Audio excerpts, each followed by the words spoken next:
virtual reality where you become God through the public utilities, or exactly what it is. But it's clear to me that the human nervous system is globalizing itself, building a model of conscious thought on a planetary scale.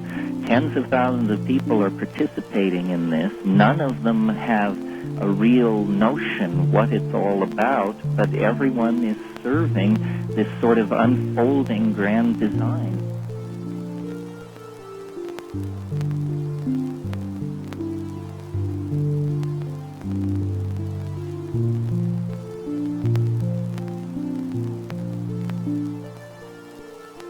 In other words, if you have a wave of novelty that describes the past, yes, you have to correctly predict the Italian Renaissance, the Greek Enlightenment, the modernity of the 20th century. And so by predicting the past, we've gained confidence that this wave predicts the future. That sounds quite scientific. In other words, science is repeatability, and it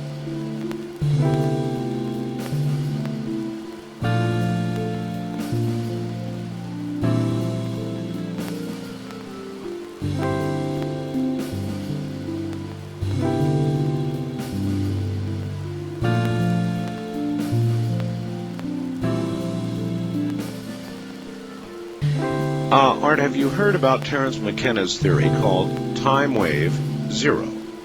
He suggests that as we get closer to time wave zero, we are experiencing tachyon radiation from it. Evidently, the impending event is so colossal that it will emit such intense radiation that some of it takes the form of faster than light speed tachyon particles or waves, which can travel faster than light, and that they're actually being hurtled backward in time. The closer we get to the event, the greater the radiation density. Hence, the more frequently and intensely we experience paranormal phenomena associated with it. We'll ask about that, by the way. We haven't yet. This could be the mechanism behind what you call the quickening. The event we are approaching will probably be something tantamount to a white hole or a mini Big Bang. It will, for all intents and purposes, be the end of time.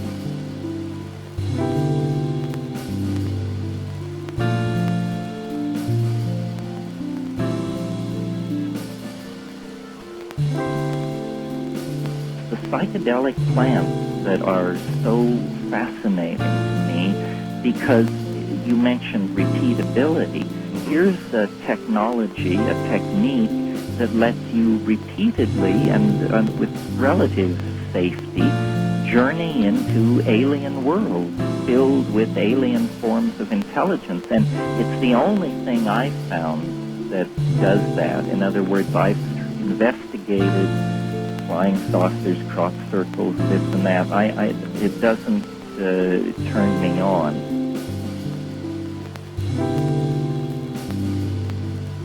Well, that's what it is, dimethyltryptamine. It occurs in a number of plant species throughout the world. It's utilized by native peoples.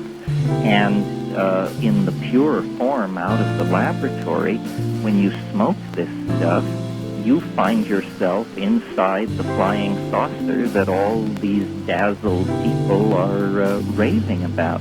But you found yourself there by initiating an action on your own. In other words, repeatability. And after about 3 minutes of spending time with the self-transforming elf machines and their technologies, you're deposited back in your apartment, pretty much none the worse for wear. If time travel is possible, then where are the time travelers?